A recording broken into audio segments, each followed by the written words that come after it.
نیوز پریس چینل لیدونکو سلام وخت مو بخیر په موږ څو مهمو خبرونو ته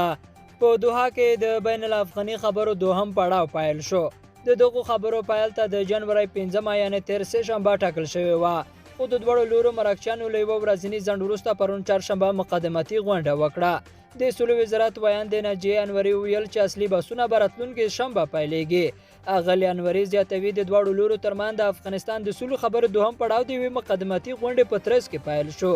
داسې پریکړه وشوه چې د راروانې شنبې په ورځ به د دواړو خواو ترمنځ د اجنډا د څېړلو پر سر ټاکل شوي ټیمونه خپل کار پیل کړي د طالبانو د قطر دفتر ویان محمد نعیم هم بیګا پر ټویټر ورته خبر خپور کړی دی دواړو خواو د لومړي پړاو خبرو پر مهال چې 3 میاشتې وخت یې ونیو د بین الافغاني خبرو اجنډا او تګلاره نهایي کړې ده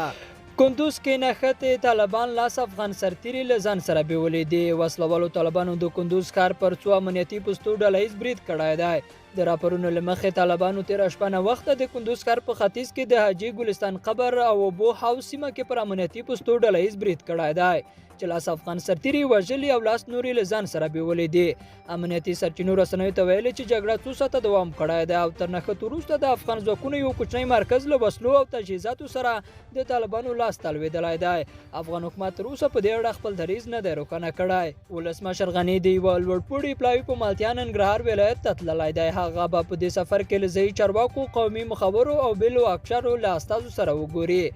او وروسته دا چې ولسمشر غني وایي پارلمان نشي کولی د حکومت ځای ونیسي ولسمشر غني نن د کابینې غونډه کې ویلي چې اضافي پروژې به په ملي بودیجه کې نشي شاملېدلی نوموړي زیاته کړې چې د قانون پر بنسټ پارلمان نشي کولی د حکومت ځای ونیسي د نوموړي په خبره اساسي قانون په بشپړ ډول روښانه کړی چې د بودیجې چمتو کول او وړاندې کول د اجرایه قوې کار دی د پارلمان مسؤلیت دا دی چې ټوله ملي بودیجه قبول او یا هم رد کړي لیدونکو له ملته مننه ښې چارې